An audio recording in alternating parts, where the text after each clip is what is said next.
Greetings, it's Dave Zorko with Saturday Omaha, your connection to food, friendship, and the restaurant industry people that make it happen in Omaha and elsewhere. Do you like pizza, cheese, a crispy edge, a fluffy inside? Want to know how Detroit-style pizza dough is made? Well, you're in luck, because on this episode you are in the kitchen with me and Izzy's Pizza Bus owner, Brett Geiger, as we put together his signature dough. Brett's dough is an open book. Literally, his notebook with the recipe was open the whole time, and he shared details, ingredients, and technique with me, and therefore with you. Step into where the magic starts for this crafted crust, featured on diners, drive-ins, and dives, and now on our show. So hang on to your fork, stay right where you are, and Saturday Omaha will be right back. Keep listening if you're hungry. You seem hungry. Good thing your table is ready with Saturday Omaha. Saturday Omaha. Eat this. Hello all, Dave Zorko here, and you are in the kitchen with me as I learn how Detroit-style pizza dough from Izzy's Pizza Bus is made with owner and awesome head pizza guy, Brett Geiger. Brett brought out the notebook, mixer, and conversation all in the Trucks and Taps prep kitchen, and you're right there with me to learn all about how the mix is made. Here we go. All right, Brett, so here we are, Trucks and Taps. Gonna make some Izzy's dough. We're gonna make some Izzy's dough today. This is fantastic. And I hope it comes out as good as last week. Last week it was really nice. I was super happy with a lot of it. So I'm always, we can keep that up. I'm always interested about that. Like, and so as we kind of move through this process too, like when I'm making dough at home, how to know that it's a good mix, or I got enough water, that it feels right, or whatever. So yeah. As we move through, show me the inputs, the sensory things that you're figuring out. For sure, yeah. Yeah. It's something you just read over time. It's your baby, you develop it, you let it grow. You know how it is because you make dough at home. So for sure. Yeah, for me, a lot of it is just having done it so many times now, like I changed a few things here and there, as you can see. Like I'll show you through my notebook there. The official notebook, and that is one thing for any home baker, right? Is making those notes on. Making these notes, and if you look at my notes, I got things like outside temp, inside temp, my water temp, my flour temp, my yeast water temp. Like just track everything, because then if something changes, you always know. Well, it was really good this day. What's different? Yeah. I got my formula both laid out in percent. Because that's how, baker's percentages. That's how you work. It's how you scale, and really that's the easiest way to read what your dough's doing for me. Like if I just look at a percent, I'm like, oh, I can tell what kind of dough that is already. That's awesome. And then these are just the grams, so I can weigh it. Now I don't want to get into, of course, if there's anything that's industry secret here, but no, nothing secret. I share whatever. I see that the current salt sucks. So I believe it says right. It's actually an old note. I've got some good salt again. Oh, good. There's a brand I was using that just has additives. It's not just salt. So got you. So it's affecting things. No need for that. So I went and got me some just salt. Right, because it's salt. Yeah. Oh, that's awesome. Back to just salt. So I got everything laid out in the baker's percentages. I've been trying to track all this too, because I'm really trying to document the dough process lately. Because I've been so happy with it and it's been consistent, I might as well just get it documented, and that's the one we use for now. Yeah. So the only thing that'll really change is it might change the yeast and the water just a touch based on temperature. Like it's getting cooler out now, so I'll probably put a tiny bit more water in it. And it looks like you're blending flours. You've got two different types there, looks like? Yeah, so we use the white wheat flour, which I got it in a bucket there. There's another bag here you can't see. I just put a little bit of that in there because I like the wheat flour in there, but a whole wheat for me was a little too heavy, too dense, a little bit too much chew. Yeah. The white wheat, just the way it's processed, I don't know, too many exact specifics about it, but I do know that for our dough, it added that wheat back in there without being like overly heavy and, just... Yeah. I don't know. I liked it. Gave me a good protein strength. I think it's helping the strength of the dough a lot. Because we don't actually use a high gluten dough. The other one we use is a patent flour, which is like a bread flour. Oh, right on. For our style of pizza, you don't need crazy high gluten. Yeah. Some people use it, to get the crumb structure, or depending how long they're fermenting. Just for our process, I find the bread flour with a little bit of that white wheat just makes it. Gets that good flavor in there. Yeah. Love it. So in baker's percentages, so 100% of our flour, we've got that combination of the two flours. Yep. we're doing 60, looks like 68% water. It's about 69 right now. I go up just a tiny bit from that. Got I haven't you. written it down yet, but I just go up just a tiny bit from what's on there. So when we hear people talk hydration, that's it. We're to about 68%, give or 69%, give or take a 68 little summer, bit. 69 to 70 in the winter. It's probably what I've been leaning towards for the past year. Yeah. Awesome. And a very small percentage of yeast, 0.28%. Yeah, 0.28%. So I started off with 0.5%, maybe 0.6 or something, and just, Yeah. nope, it's crazy, nope, it's crazy, nope, it's crazy, and just keep going down and down, and just any lower than that, and I feel like it's not enough. But that, with the length of time that we let it ferment in the hot bus, or that we let it proof in the hot bus, it pops. So we got a little bit of salt, of course, and then looks like a tiny bit of olive oil happening there as well. So. Correct. Yeah, there's not much it takes, right? Perfect. So we're going to do the yeast first. I use active dry yeast, so we bloom it with some warm water. Okay. So I'm going to get some water that's about 90, 92 degrees. I feel like works pretty well lately. What's your final mix temperature that you're shooting for when you're done? I'm aiming lately for around 73. Okay, cool. Because then my process is kind of let it sit out at room temp for a little bit, come to life a little bit. Yeah.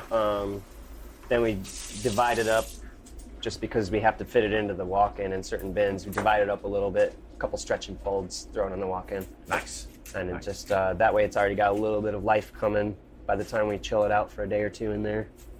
Very cool. So the thermometer is out in the deli there, taking some water temperature. Got me these nice deli containers. Makes everything easy. Right. And you can see it all in there. Yeah. So we're around 92. So 92 degrees water, a little, not too hot, not too cold. You just want to wake this yeast up a bit. After your yeast has started to bloom and do its thing, does your water temperature drop a little bit usually before you end up? Yeah, it'll drop a little. I haven't measured it. That's a good point. I should measure it as I dump it in, and just to get a baseline of what it is by the time I use it. Yeah. But you'll see it's definitely alive. We'll mix it right now, and in 5 minutes, it's just going to be a bubbly beast. Just going. Yeah, it's pretty cool. I love watching all this stuff just come to life out of these few dry things and some water. Yeah. You make dough. It's so crazy. Right. The measurements won't matter so much. It's 0.28% of yeast, which for this recipe is about 50 grams. 50 grams. Sorry, formula. This formula. Let's get to 50. A little bit over. Yeah, and it's so interesting too that that gram or that half gram or whatever makes a difference. Yeah. With a batch this big, it's nice because you do have a little leeway of a couple of grams here and there because the batch is so large. Whereas your smaller batches you're making at home, that 1 gram could make a huge difference. Yeah. Whereas here, it's like I may or may not notice 1 gram. So. And how many pizzas is our batch going to make here? This batch we're making here will make 120 pizzas. 120 pizzas. In one batch, yeah. Which is fantastic because that is more pizzas than I have ever cooked in my entire life. So that's. I don't know. You seem to be getting there now, dude. I should add them up. I guess I don't even know. I know. I was thinking, man, imagine if we added them all up. Oh my goodness! You need the something that rhymes with McDonald's counter. Over 1 billion served, but over 1 billion pizzas made. Yeah, exactly. Here's another one. I feel like it's at that point lately. Yeah, no doubt. Oh, I bet. So, we got our yeast weighed out. I got 50 grams of yeast, active dry yeast. We're going to dump and mix 200 grams of that warm water in there. A rule of thumb I heard a long time ago was your yeast amount to your water when you're blooming it should be a third. Oh, okay. It's just like a baseline. I've found that just for this, I like the way 200 works. A lot of it is process for me too, just the way this then pours into the dough, is just blends nicely. So. Oh, for sure. I feel like too little of water, if you're blooming your active dry yeast, is going to make it real sticky and real thick, and it's kind of weird. Yeah. So I get a little soupier for my version is all. And did we weigh water before we weighed our water before adding to yeast there too, or do you just no? I just wait as you tiered the put it scale. in? So there you go. Yep. I'll put the yeast in the container. Zero out the scale, and then just add my 200 on top of that. That's awesome. Yeah. That's awesome. Less dishes, too.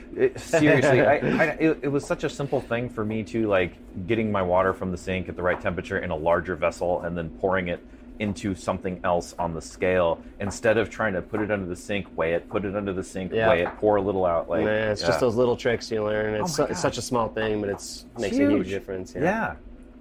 I used to have a whole bunch of dirty dishes. I'm like, why am I doing that? Just put it on there, reuse it, you know?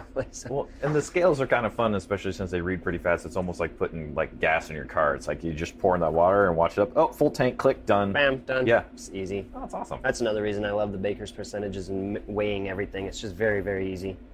Yeah, A number's a number. Just hit it. Right. You know? And with the percentages too, because that's one of the always, things from being a home cook to full-on business restaurant here is like how to scale things, but with the baker's percentage, it makes it really easy. So easy. Yeah. A percent's a percent no matter what. Right. So you can make one dough, you can make 500 doughs. It's going to be the exact same. That's Imagine awesome. making 500 at once. Oh my goodness. Oh my goodness. And how big are your, well, they're not dough balls. You can call Pans. you can call each one, yeah, or each Dough portion? Yeah, dough portion. There you go. How big is an Izzy's dough portion in that 8x10? We weigh by grams, so it's 255 is what we're aiming 255. for. I believe it's just under 9 ounces. Okay, Is so- it just under 9 or just under 8? Okay. Yeah. Honestly, I can't remember. I just deal with grams so 250. often I can't remember the. Yeah, 'cause it's 255 is what we aim for, though. That way it's not too dense. It'll puff up and you'll get a lot of that air, fluffy structure in there. Versus throw too much dough in there. Yeah. A, it's going to be a really tall pizza, like mostly bread. Right. But B, if it's fermenting properly, that's going to give you a nice rise and just like good soft structure. That's perfect. Yeah, because I usually shoot for 250, maybe 350 max, because of whatever I'm making at home. Well, not if it's in a pan so much, but like for a hand stretched pizza, because it's got to fit on the pizza peel. So 250 is a good personal size pizza. Yeah, and if you've stretched one bigger than that, it starts to get pretty big. So Yeah. Those guys like, Virtuoso, he's doing like 20-inch pies or whatever. That's a challenge to stretch one that big and handle it. I needed him to show me how to do that. I would fear launching that thing in that oven. Me too. And I would just make a calzone every time. It'd go, calzones every time. Here's my calzone shop. Right? I try to make pizzas, but we just do calzones. just do calzones. Yeah. Call it accidental That would be- calzone. That's why I just put it in a pan and throw it in the oven. Done. I love it. I haven't made a Detroit calzone yet. We should try. Oh my gosh. That'd be fun. Hunger destroying calzone. So you went for a different scale now. So yeah, because I got this bigger mixer now, I've got to weigh more. That scale right there only goes up to like 15 pounds or something. This scale weighs up to 55 pounds. So when I do my water and my flour, I use a different scale. I love it. Otherwise, I'm gonna have to weigh, dump, and I already have to do that a little just because of the space to get it into the mixer. Sure. But this at least minimizes that. Yeah, because we're at Trucks and Taps, and so great because you have a home-based kitchen here. Yep. But there's also other trucks. We've got 2 of them prepping. We've got Burning Right Bridges next and to us, Dire yeah. Line, right, hanging out. So, Yep. But yeah, so you got to get everything to space, and you've got a big mixer there. It's a nice mixer, though. Yes, we had to buy this new table and jam it in the corner. It's got a little home though. It fits. I love it. This is perfect. So yeah, I'll go to this bigger scale that just weighs more. It's easier to do these bigger portions like the water and the flour. So we've already got our yeast blooming. You can see it's getting a little bubbly already just after like 2 minutes or so. Getting going there. So now my water, I'm just using tap water. I figure if the New Yorkers can do it, the Omahans can do it. Why not? You get that. I think is it terroir, the to taste the feeling of the land. Exactly. Use our water. I'm bringing something of Omaha into it. The flour's not made here. At least the water comes through the pipes. That's you bet. Missouri's fine. I've Omaha'd it up. I love it. So yeah, I keep the water though in the fridge because then it's always at the temperature I pretty much need it at. To make a dough, you need cold water. I can't, if I take it right out of the tap, especially in the summer, it's way too hot to be using. Oh yeah. So I'll fill up a whole bucket of it, keep it in the walk-in. Yeah, and slow your rise there too with that. That's awesome. The temperature of water I'm aiming for lately, what do I got here? 42's been working really well for our mixed water. Oh, pretty chilly. Yeah. Nice. In the summer, it's like in the mid-30s. Wow. Just because by the time you beat it up in the mixer for 15 minutes and get it out and let it sit, it's already in the 70s already. No kidding. I think it's a lot of it's to do with the flour temperature. It's sitting in a warmer room in the summer. Sure. And that's a lot of... Oh, that's true, because right when you got your cold water and right when you mix it with flour that's sitting here, it's going to instantly come up because they're going to If you have 76, 77 degree flour, then you're putting it with, with the water, that temperature is going to change totally. So nice. It's just experimenting and finding those temps that work. I love it. So to get it to 42 though, because it was in the fridge, it's around like 33, 35. Yeah. So I'm going to put a little bit of just cold tap water in there to kind of even that temperature back out. All right. Okay. So we got just some cold tap water. Got it. Put that back on the scale. We've already zeroed the scale, and now we're going to add that water that was in the fridge, because then it'll basically even out to about 42 when we're at the weight we need. So I'm going for a little over 12,000 grams for this batch. That's 20 liters of water. Lifting that every day probably gets you a good arm workout after Oh yeah, a while. my shoulders are ripped, dude. I'm so strong. Swole. Pizza swole. Yeah, hey, that's a good term. I like it. I'm pizza swole over here. Well, I was reading, I think it's elements of Pizza Forkish's book, but he's talking about them using the pincer technique to mix dough, and how the pizzaolos that have done it a long time have like a ridge in their hand. Oh, I bet. That's like Just like pizza hundreds of times a day, probably. Yeah. It's like, oh, you have the mark of the pizza. It's The mark of the pizza gods or whatever. Right? Yeah, that's great. All right. So here we go. 12,000 grams. Yeah, we got a little over 12,000 grams for this batch. Like I said, I'm trying to aim for probably around 69% water lately. With the lowering of the temperature outside, that seems to work pretty well for our dough. Oh, and good pro tip here too. So you're swirling it in this case with the thermometer just to make sure that the water temperature evens out from our fridge water and tap. Making sure I'm not just measuring what's on top. Maybe it's colder or whatever, but That's a good call. Bam, look, I nailed it. 42. 42. Look at that. On the dot. I've done this once or twice. Once or twice. 42. The answer to everything. So there, 42 degrees. We're gonna dump it in the mixer. So water first. Water first.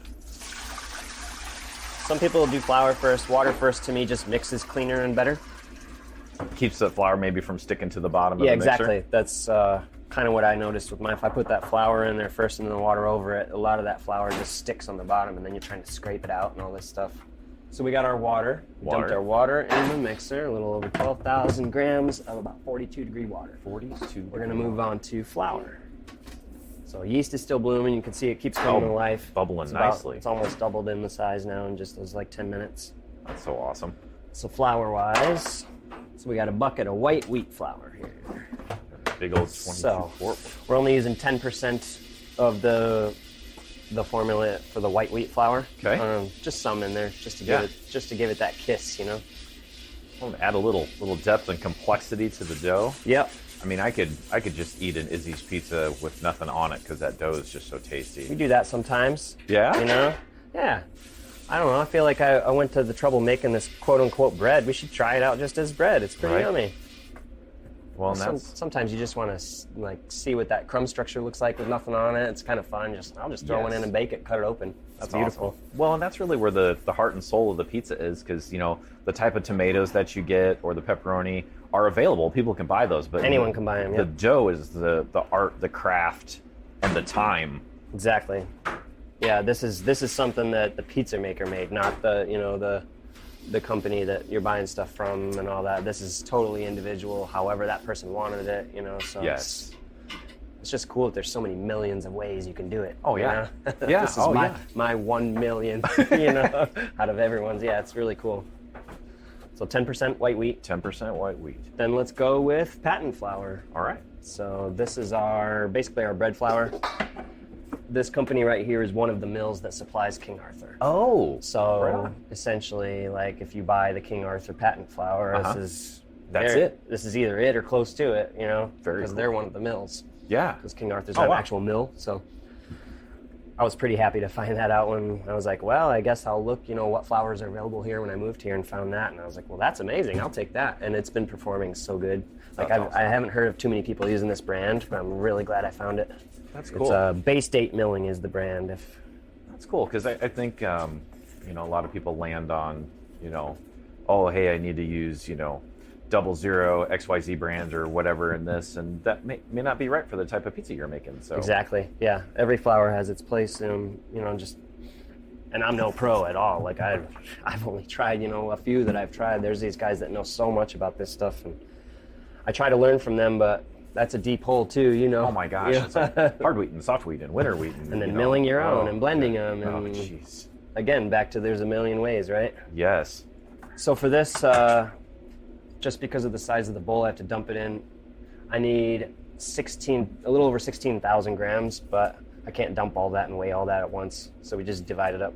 I make just a few scoops of 4,000. Throw 4,000, throw 4,000, throw 4,000. It just adds up. It's just easier to dump it in. It's just a process. Oh, for sure, for sure. Well, it's nice too because you got your scale and your bowl right next to your mixer, so you don't have to travel far either. No, I try to make everything where all I need to do is turn and grab it. That's and not perfect. walking all over. Optimize everything. The experience moving around Vincent, the pizza bus, and optimizing that, and do the same thing in the kitchen. Exactly.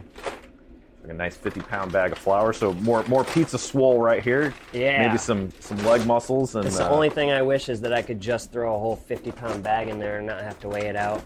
Next step up a mixer, I could have done that, but... Got the bowl, we've got the spiral mix there, which, that type of thing available at home. Although this one, does the bowl rotate at the same time then Yes. as the... Got you. Yeah. Beauty of a spiral mixer, less friction for your dough, gentler mix, and it won't heat it up quite as much. Rather than your planetary one that just kind of whips it and beats it, your typical KitchenAid style, Right. So yeah, I'm just weighing out multiple, bowls worth of flour, just so you can't throw it all in at once. Just I don't have the space for that, Sure. So it's interesting too because there's the whole auto lease method of letting the flour and the water soak a little bit. So it's sort of almost doing that, I guess. It's essentially kind of what I've based this method off of, right? I got my yeast going first. That needs to bloom. So I get my yeast going and I let it wake up and do its thing. Hello, how are you doing today? Then I put my flour and my water in there and I mix it just for a couple minutes till it gets kind of just shaggy looking. Yeah. And I just let it chill for 5 or 10 minutes. I know it's not a true auto lease. That's going to be a much longer process, Sure. but I don't have that kind of time. But I still feel like mixing it for a few minutes and just letting it kind of chill out, it's still soaking up some of that water. Absolutely. I believe it's biochemical gluten formation, I think is what it's called. I where like it's that. basically mixing without physically mixing. If you just let it sit, it'll do its thing over time. It might take a while, but Yeah, that's the craziest thing too of doing a cold ferment and all the stuff that just happens with just time. just happens with time. Yeah, It's exactly. You don't have to mix, If you got multiple days, just gently mix it and throw it in there and you'll open it up tomorrow and it'll look completely different. So yeah, it just kind of this process kind of came from initially doing an auto lease, eventually realizing I don't have the time for that, but it still helps to just kind of let it sit.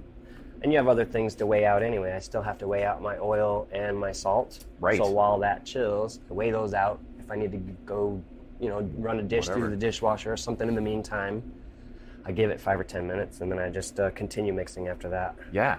So there I got about 12,000 grams of the flour in there right now. We're going to mix it a little bit. Kind of just helps keep it clean. Part of what I do is to not clean up as much as I can. Sure, I don't save like yourself some cleaning. I like time. making pizza. So Right? Making pizza and spending time It's a cleaner with... process by just dump half the flour or a little more in there, mix a little, then put the rest in. It just is, it's less kind of that splashes out of the mixer. Makes just sense. a little cleaner. Oh of a yeah, because process you'd is be all. right towards the top of the bowl there otherwise. Yeah. It's a very quiet mixer too. It's just Right? Look at that I'm just thing. mixing. I'm just mixing 120 pizzas, no big deal. Just shh. I'm busy. Concentrating right now. Pizzas. I need a little more flour here. Another bag. So when you're doing a evening service or whatever, how many pizzas are you usually prepping for to sell? Are you in that, 125, 150 range? So we've been doing lunches and dinners lately. Yeah. For instance, there's a couple days last week. One day was 145 pizzas. One day was 165. Wow. Between the two shifts. Wow. Every day's a little different. Yeah. As I see with my sales, it was basically we start Wednesday, but it just goes up, until Saturday. It's Fridays and Saturdays are the busier days. Sure. So yeah, it depends. I mean, on a Wednesday, maybe we'll only make 80 or 90. And on a Friday or a Saturday, we'll make 150, 170, So Wow. it's a lot of pizza.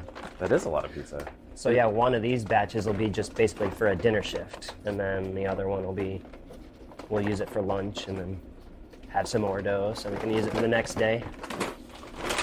That's awesome. Flour gets all over you. As you can see, I probably shouldn't wear black when I'm doing the mix. Just a sign you're making pizza. It's all good. Exactly, you got it. All right, we're gonna put the last bit of this flour in there. So this is bowl number 4, right? Yep. Yeah. Yeah, just because of the way it fits in there, Yeah. It's hard to dump a bowl of 16,000 grams of flour all at once, It's not exactly easy. Again, I like to make pizza not clean, so that's why I based it this way. You've got family and business and all the time is money, and I mean, I love making dough, but I like living life too, you know. Absolutely. let's get the dough made, and plus the dough needs to get in there and live its happy little life in the fridge until we cook it. So right. all right, Cool. so there you can see that's fairly full now. Yeah, we've got a nice full.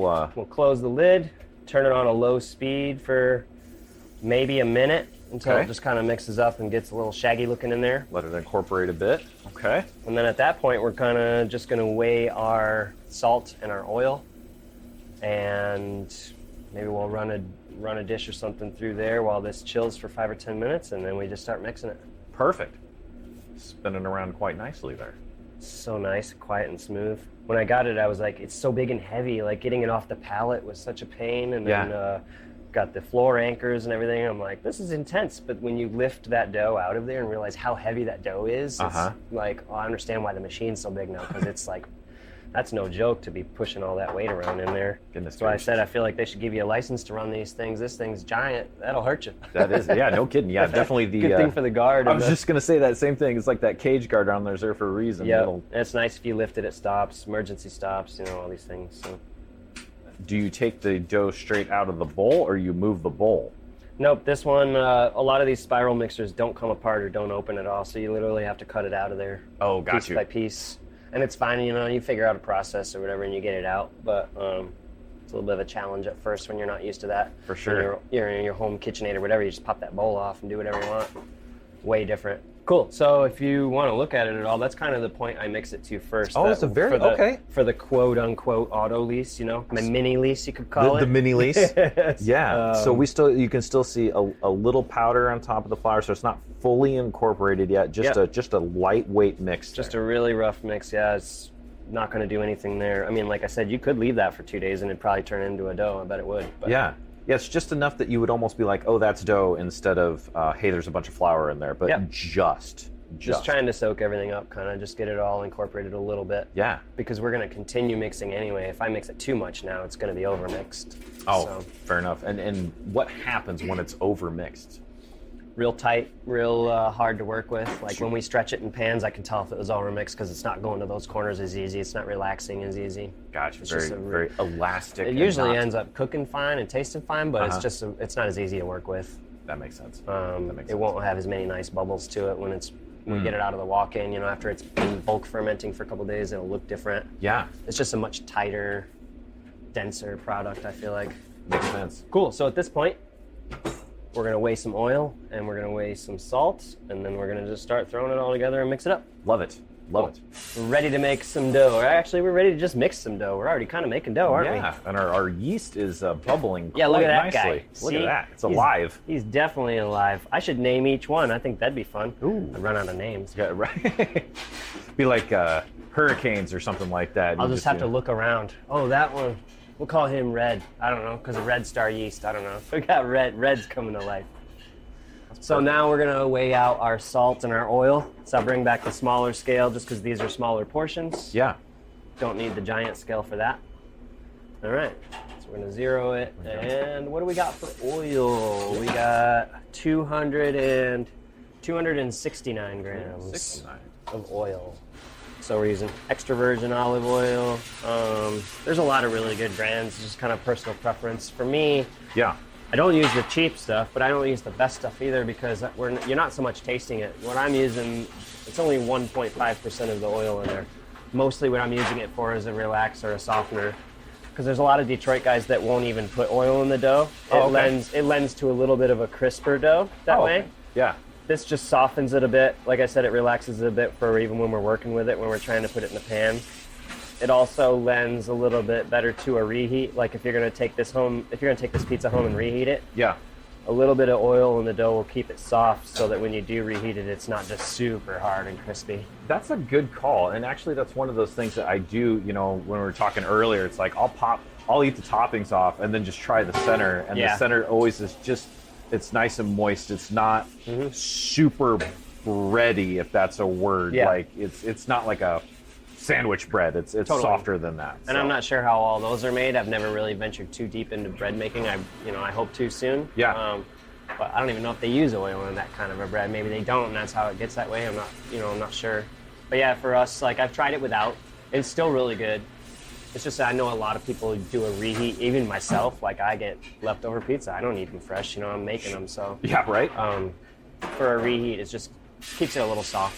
What's your reheat method? Do you oven? Do you air fry? For ours, I like an air fryer right around 380. Okay. 4 or 5 minutes, not too high, because I always refer to someone think like a cake or a lasagna or something where it's thicker and bigger, and you need that middle to bake just as evenly as the outside. You don't want to end up with the hot pocket syndrome of the cold dead exactly. center.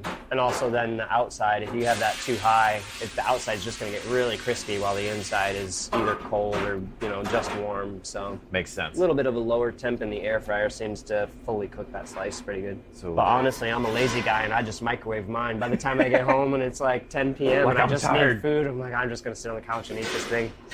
That's awesome. But yeah, the air fryer is the best method that I've found. Perfect. All right, then we're going to move on to sea salt. Sea salt. So oil's hanging out, yeast is hanging out, salt is about to be there. Yep. So for salt, we got 359 grams, which is 2%. 2%. Another something that I just change a lot, go up and down with. I don't want it to impact the fermentation in a negative way, so I don't add too much. But salt is flavor. Yeah. So sometimes I'll play with a little bit more, and it changes depending on the salt you get too. Like you see on my salt note there, right? It seemed like it was very potent. Like that brand of salt that I had. Oh, yeah. It just seemed stronger, and it was like, even just pouring it in here, it was a different consistency, so I just used a different amount of it. And it seems like most of the books and things I've been through, like fine-grained sea salt seems to be the salt, That's what I like best. That's another reason I picked this exact one. It's very fine, it pours nice and easy, and it distributes well. Some of that coarser stuff, I mean, it's fine, it's all probably going to work, but I feel like the distribution of a fine grain, makes sense. Just seems to make more sense. Yeah, because you want it to mix throughout and not end up with, crunchy salt pockets of salt. Nope, I want it everywhere. So as fine grain as I can get it for me, that's my preference. That makes sense. So there, everything is weighed, everything's portioned, ready to go. So now we don't have to think about any measurements or anything. We just need to put it in at the right time. That's perfect. So we've got the start of the science done, and then we can just kind of got us a nice process going forward. Perfect. Correct. Okay, we're going to take a halftime break on the podcast. Here's the official Izzy's pizza dough recipe. Get your notepads out, get your apps on your phone, whatever you want to use. Here we go. 100% flour. Keep in mind, 10% of that is white wheat flour, and the other 90% of that is a patent flour, white patent flour. 69% water, 0.28% active dry yeast, 2% salt, and then 1.8% extra virgin olive oil. Okay, here's some additional details, and we'll read this again at the end of the show too, all right? So the flour that he's using is a white patent flour, and you could use something close like a King Arthur bread flour. I think they actually have the same protein percentage or similar. And for that white wheat flour, King Arthur has one. Keep in mind, not whole wheat. This is white wheat flour, so kind of similar. Add some flavor, but it is not as spiky as that whole wheat flour. So I broke this down into something that I might use at home. So something smaller, because we're not making 120 pizzas in my house. So if we had 450 grams of white patent flour, or that King Arthur bread flour, 50 grams white wheat flour, 345 grams water, 1.5 grams yeast, and 10 grams salt, and then 9 grams extra virgin olive oil. That should give you enough dough for about 3 255 gram dough portions, plus probably a little extra. That's the size of pizza that Brett makes, so you can get a Detroit style pizza pan. I actually have some from Lloyd's pans. They're really nice, and you can make your dough portion. So there you go. All right, we'll do the exact same read at the end, so you can write that down, or just, reverse the podcast because you're a podcast subscriber. You could do those things. Thanks for listening. Let's get back into it and keep on making dough with Brett Geiger of Izzy's Pizza Bus. So you can see that yeast is definitely alive now. Yes. You can kind of see where we started with. It's a little over doubled. Wow. Maybe more. So at this point, we've had this sitting for a bit. You can almost see the flour too. Like it looks a little different than it did 5 minutes ago, right? Yeah, you got some water Some of coming that up. powdery stuff looks like it's kind of soaking a little now. Yeah, love it. So it is doing something. It is doing something. Time is an ingredient, right? Yeah. So speaking of time, this mixer's cool because it has a timer. Oh, hey. Listen, $5,000, right? here it goes. Oh man, that sounded like $5,000 right there. I'm like, for such a big mixer, it's got like a little toaster oven ding on it. I can't even hear it over there. It's pretty funny. So in general, lately, I've been setting it for 15 minutes. Seems to be a good mix time to get to that 72, 73 we're looking for finish temp. Gotcha. Click start, keep it on a low speed just to continue incorporating these first few things.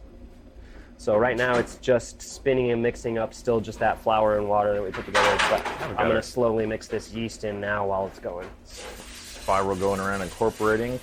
Yeast going down. Turn the speed up just a tiny little bit. At this point, it's not going to splash flour all over the place because it's all hydrated. And it's so interesting too because it's like you're not trying to beat the dough senseless either. It's just a nice, easy mix in there. Yeah. So we're slowly mixing that. We're adding this yeast.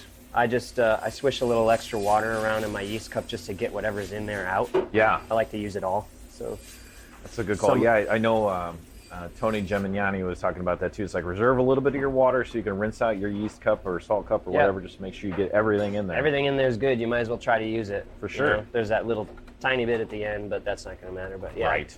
Any little bit of the goodies I can get out of there, I try to. So now we've got yeast, water, and flour. Perfect. We're going to turn up the speed a little as it keeps going.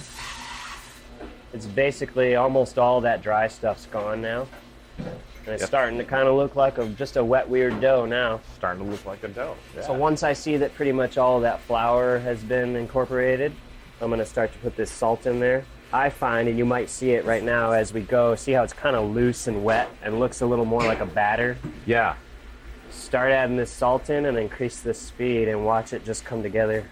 You can see it start pulling away from the edge and becoming more like a mass. Real loose, and then definitely coming together and kind of individual, almost like when I'm mixing by hand and kind of pinching that dough, getting those individual pieces is kind of what's happening there. Yeah, I feel like that's almost what the spiral mixer kind of does sometimes. Yeah, if you look right after it comes around that spiral part, it's like, you can see it's starting to come together now. As soon as you start adding this salt in there, it just starts pulling it all together. That's so interesting. Yeah, it is definitely coming off of the sides of the bowl. No question there.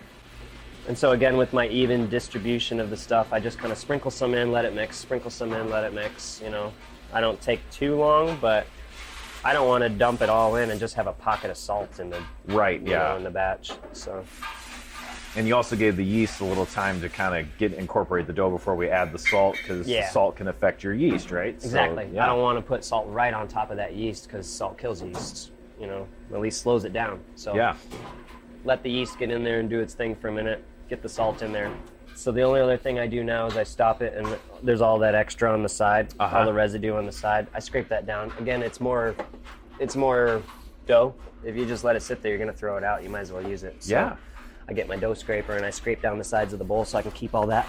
Plastic dough scrapers like that and a bench scraper are two of the best tools ever. So awesome. I never thought I'd use it so much. I bought some when I first started making dough and I was like, I don't really use this thing. But to realize the other uses for it, especially cleaning your mixer bowl. This thing's awesome. Yeah. And you got to get the hard ones too. You can't get the real flimsy ones.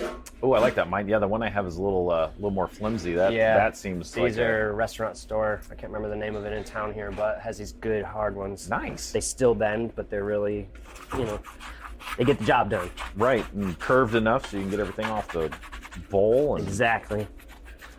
So we're going to scrape down anything that's just kind of going to be wasted in the end. For sure. You're just going to have to clean this off anyway. Right. You're going to have to clean it. And plus, we get it back in there and use it. Well, and we spent the time to, weigh to the gram-ish there, so, might as well use it. So why leave 5 grams stuck in there and throw it away? No, that's 5 more grams for another pizza. Exactly. Maybe you were 1 dough ball short because you did that, Right. Yeah, and then that's definitely going to add up over time, too. So. Yep. So, get this all down, and then we'll just continue mixing. So yeah, now we got pretty much the bowl's fairly clean on the side. We're gonna turn up this speed. This one goes by RPMs, probably around 130 or 140 RPMs is what I just kind of let the general like 8 or 10 minute like main mix portion of the mix. I just kind of let it go about that speed. It's at about a mid speed, I guess you could say. Sure. This thing goes to 210. I've never cranked it up that high. It scares me. Red line in the mixer. So yeah, now it just kind of becomes a little bit smoother over time. So the only thing we haven't added is the oil, but I go fairly late in the mix for that. I find for this dough, if I add it earlier, the dough seems to be really, really sticky. Really? Yeah. Interesting. Because I was kind of wondering to see what was going to happen. I was wondering if you were going to add the salt last, but you're going to add the oil last. Yeah. So, okay. Yeah, and I've played with all timings on all that stuff. For a long time, I was just throwing my water and oil together in there because I feel like it was a better mix just for me. And I know there's science, that the oil is going to coat your flour, so it's not going to hydrate the same and all that. I didn't ever have like an issue myself. I did it and it was totally fine. But I've recently, I think since this mixer, got this method where you'll see how I put it in. I just slowly add it in towards the end, and if I just do it that way, it always mixes nice, comes out good, smells good, feels good. And not too sticky then. Not too sticky. That's good. Because that was a big deal when we moved here from Las Vegas. The humidity is a total different beast, so I had to change the way I would do the oil and everything, and the hydration of the dough, just because everything was so sticky here in the summer. And sticky doughs can be really hard to work with. It's not easy. Not easy. Not easy at all. all. And especially for you with the pan too. I mean, you've got to stretch that out in the pan, and if it's sticking to the pan or sticking to your hands and not stretching right or whatever, that's a pain. Yeah. Oh man. And then I feel like if it's just kind of sticky, it's not really mixed properly then either, because it should all be, that gluten should be holding it all together, and it's just kind of coming off like a weird batter. I don't know. It was a learning curve for sure. Yeah. And a few pizza people giving me crap for putting the oil in first, I was like, I know, but it seems to work. It does work. It totally works. I have zero issues, but lately our dough's been coming out so good with this procedure. This is what we're sticking to. Love it. Do you have to adjust your water a little bit then too towards wintertime? I think we talked about 68 or 69%. The temperatures or the amount? Do you ever have to adjust the amount? Does it ever come out like too dry or anything like that? Yeah, actually, and that's why this isn't totally accurate right now. This says 68%. Uh-huh. A little over 12. I go a little more than that. I'm adding it's only like 50 more grams or so. But I'm adding, it might be closer to 69% right now. Gotcha. Ever since the weather started dipping here a little bit. Yeah. I've just started putting a little bit more in. Constantly adjusting. Usually I'd be changing the yeast too, but I feel like the yeast has been really working out still at this percentage right now, so I'm just sticking with it. Oh, perfect. So that's the thing is, being present with your dough, I guess, is that, you can't just, okay, here's the recipe, throw it together. You got to keep an eye on it and see both the before and after and what happens. So. That's why it's so hard too to teach your team, anyone on your team, to make the dough, especially if they are not someone that makes it at home or doesn't have that much experience with it. It's it does need to be read. You have to look at it and see what it's doing and feel it when you're getting it out of there. Just because it does need to change. That's any recipe you're making from scratch. Something's going to have to change at some point. Yeah, even if you're making a soup or a stew or whatever, you're tasting it because you might need a little more salt or a little less salt or whatever. And same exact thing. Dough's no different. It's still cooking. It doesn't seem like it is, but it is. It's time and temps on everything. Right. Well, now our dough, I would tell you, it almost looks like a soft serve ice cream. Look at it now, right? Yeah, it's definitely a lot more unified for sure. And look at the edge since we scraped it all. Look how clean the edge of the bowl is and everything. Yeah, it's almost nothing on it. Yeah, so it's going to be far easier to clean later, plus all of that's now in the dough and you're not wasting anything. Oh, for sure. Wow. It's amazing how much that has changed from our earlier shagginess to very smooth right now. Such an amazing thing. That's what I was saying. You could take these few dry things and some water and oil and throw it together and you get that. That's insane. That's amazing. Wow. So what do we got? Maybe 4 minutes or so left on this mix. So I'll probably start adding the oil. Another thing that is an audio clue is you can start to hear it popping a little bit. You can hear some air in there if you get a list. Hear that? Yeah. Wow. Oh yeah, because it's not the spiral banging on the bowl. That's actually air. And, because a lot of times with your other mixer, you'll hear the slapping on the bowl. Yeah. That's almost like your clue on some of it that's getting ready. On this type of mixer, you can start to hear that air popping in there. Wow. like crackling That's a almost. lot of air. It's like if you ever, as a kid, had like silly putty and folded it forward and made a bubble in it and popped. That's what It's it sounds exactly like. what it sounds like. You're Yeah. right. Yeah. So once that's my audio clue as well. Once it starts looking like it is right now, we're about 10 minutes into the mix, and you can start to hear that. That's when I start adding the oil in. And we'll check the temperatures too. I just know from doing it so many times about where it's at right now. So there goes the oil coating the top and got that good olive oil color there. Yeah, it definitely adds some nice color to it as well.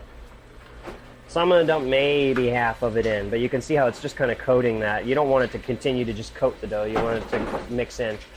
Get in there. So give it a few seconds and you'll see how it kind of just starts to get in there. I guess we have moved from a pop to a slosh. Yeah, it's more of a slosh noise now.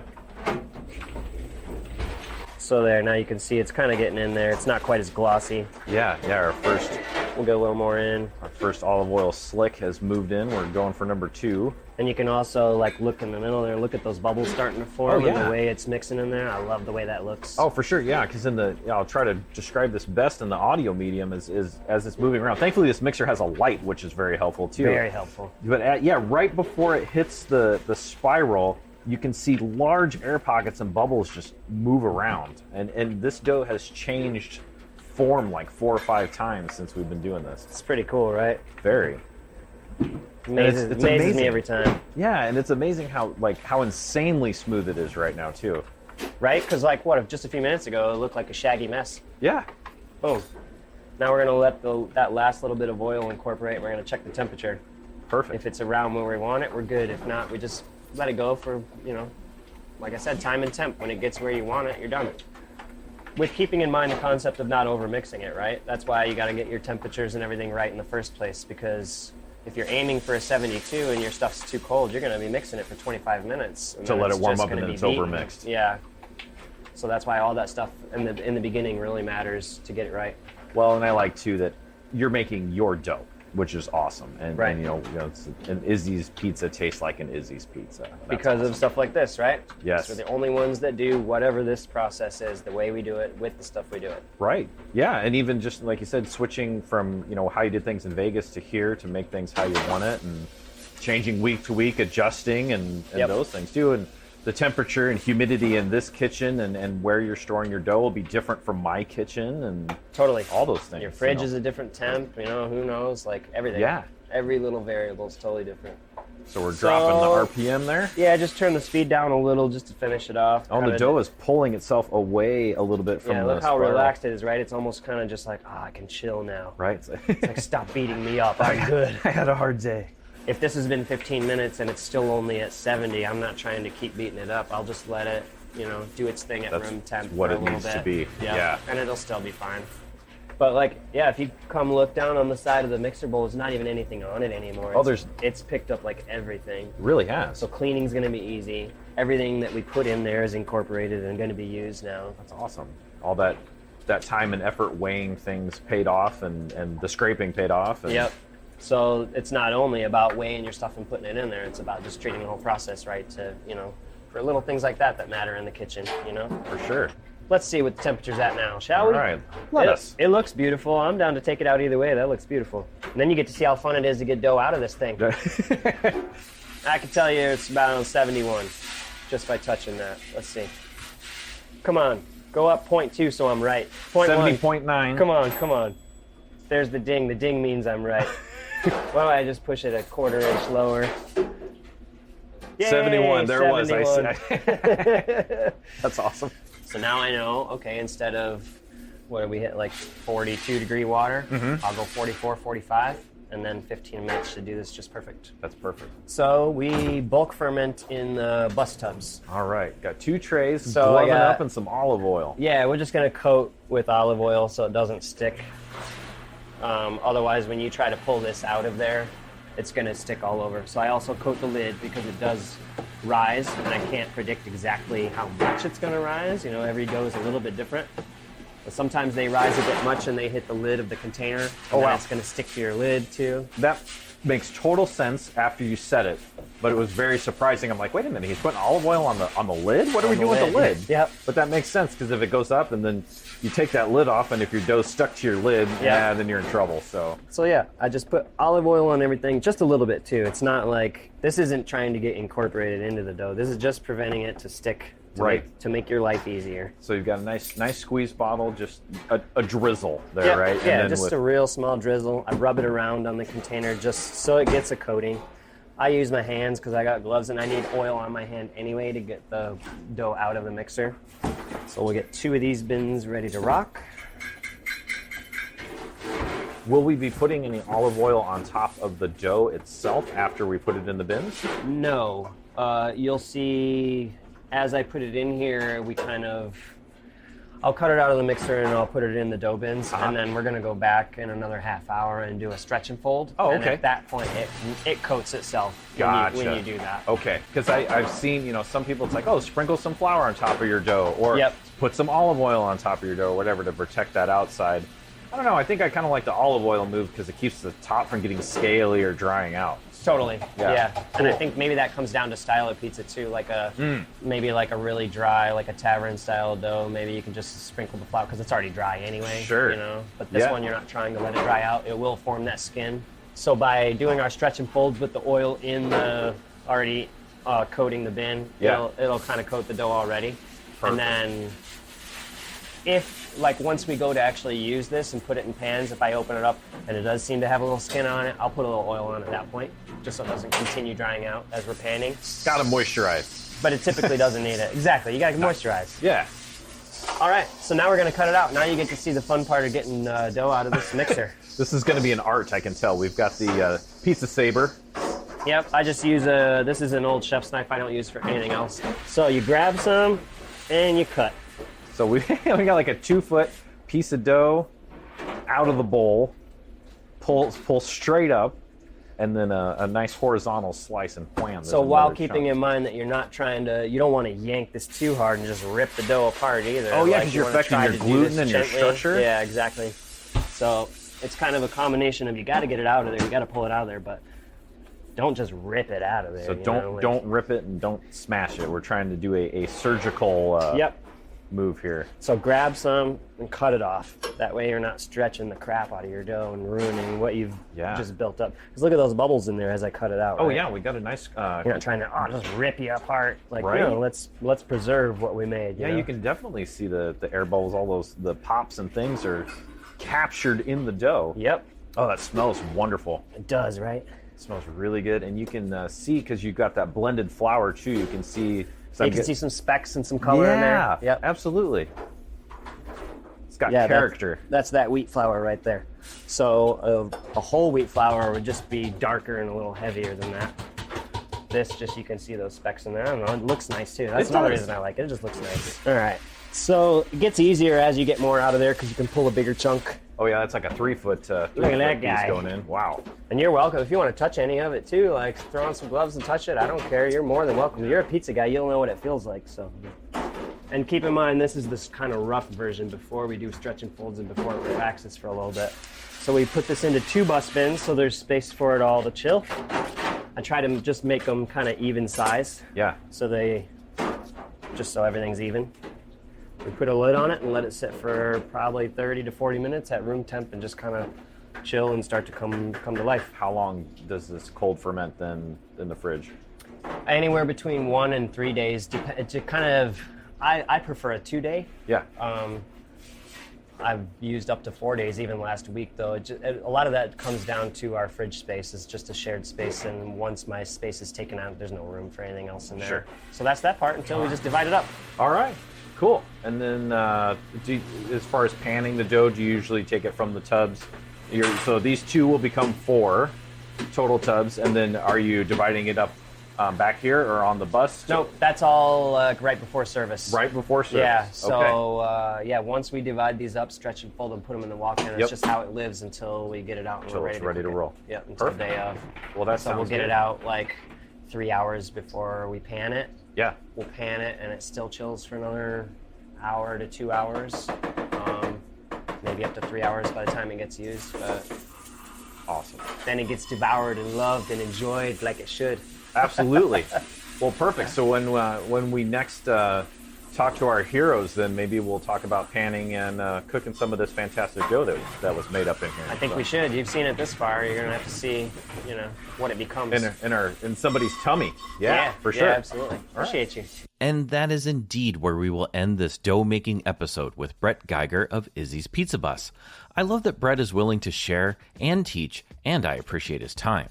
We're working on a follow-up episode on the bus itself in the mix of a live service, so stay tuned for delicious food audio. Thanks for listening, and until we eat again, stay hungry. Bye-bye. Ha! You thought maybe I forgot. We're going to bring you that recipe one more time. So as far as ingredients goes, you're going to need white patent flour or bread flour. King Arthur bread flour might be pretty darn close and I think has the same protein percentage as what Brett is using. And then he also uses a white wheat flour. This is not whole wheat. This is a little bit different.